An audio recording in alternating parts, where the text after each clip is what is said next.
Assalamualaikum warahmatullahi wabarakatuh. Halo adik-adik semua. Perkenalkan, nama kakak Octavia Ramawati, kelas 4 APD SD NPM 043. Di sini kita akan belajar tentang bangun datar dan bangun ruang. Yuk kita simak.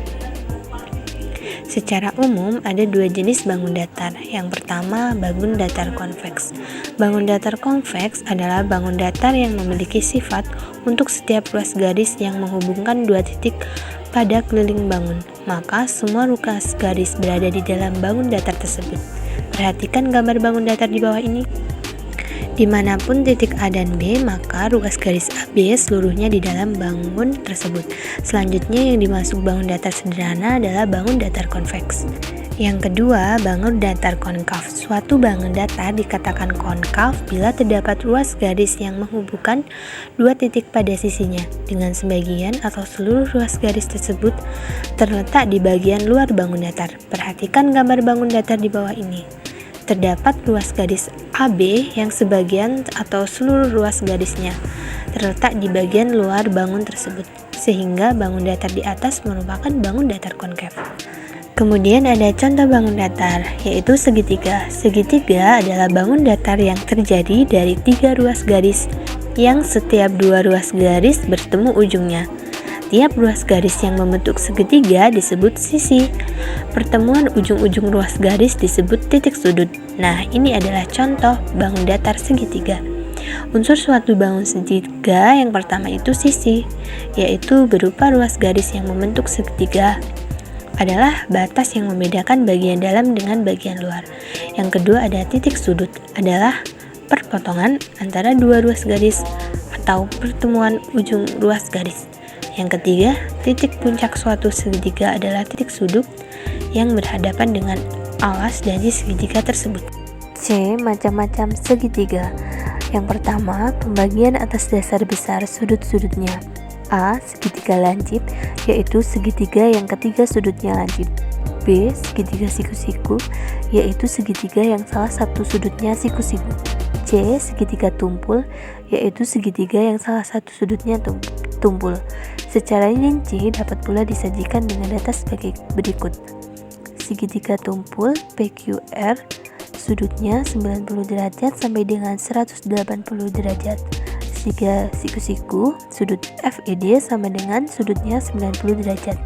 Segitiga lancip yaitu sudutnya kurang dari 90 derajat. Yang kedua, pembagian atas dasar panjang sisinya. A. Segitiga sembarang, yaitu segitiga yang panjang ketiga sisinya berbeda.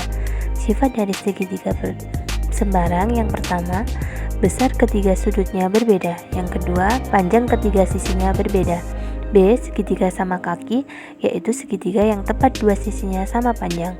Sifat dari segitiga sama kaki yang pertama, sudut-sudut pada kakinya sama besar. Yang kedua, dua sisinya sama panjang. Selanjutnya yang C. Segitiga sama sisi, yaitu segitiga yang ketiga sisinya sama panjang. Sifat dari segitiga sama sisi yang pertama, semua sudutnya sama besar, yaitu 60 derajat. Yang kedua, semua sisinya sama panjang. Luas dari segitiga yaitu setengah dikali dengan alas dikali dengan tinggi. Kemudian rumus menghitung keliling segitiga yaitu keliling sama dengan jumlah ketiga sisi. K sama dengan A ditambah B ditambah C. Kemudian ada bangun ruang. Bangun ruang adalah bagian ruang yang dibatasi oleh himpunan titik-titik yang terdapat pada seluruh permukaan bangun tersebut. Permukaan bangun itu disebut dengan sisi. Bentuk bangun ruang bola, misalkan bentuk bendanya bakso, kelereng, buah melon, semangka. Bentuk bangun ruang tabung, contoh bendanya kotak sampah, potongan kayu, astor, dan drum. Bentuk bangun ruang kubus, contoh bendanya dadu, bak mandi, kotak kardus, dan puzzle warna. Bentuk bangun ruang balok, contoh bendanya ada lemari, kotak musik, kotak kapur, dan kotak TV, dan masih banyak contoh lainnya. Nah, ini adalah salah satu contoh bangun ruang balok. Balok adalah bangun ruang 3 dimensi yang terbentuk oleh 3 pasang persegi panjang dengan ukuran yang berbeda. Sifat-sifat balok yang pertama, sisi-sisi balok berbentuk persegi panjang. Yang kedua, rusuk-rusuk yang sejajar memiliki ukuran yang sama panjang. Yang ketiga, setiap diagonal bidang pada sisi yang berhadapan memiliki ukuran yang sama panjang. Kemudian ada unsur-unsur balok, ada 6 unsur balok. Yang pertama, memiliki 12 rusuk.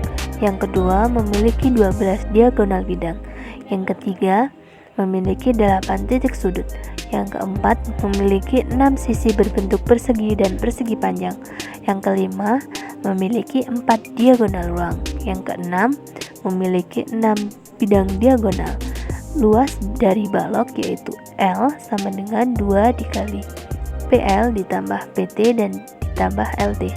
Keterangannya, L sama dengan luas permukaan, P sama dengan panjang, L sama dengan lebar, dan T sama dengan tinggi. Rumus volume balok yaitu F sama dengan P dikali L dikali T. Keterangannya, L sama dengan volume, P sama dengan panjang, L sama dengan lebar, dan T sama dengan tinggi. Sekian pembelajaran kita pada hari ini. Kakak akhiri, wassalamualaikum warahmatullahi wabarakatuh.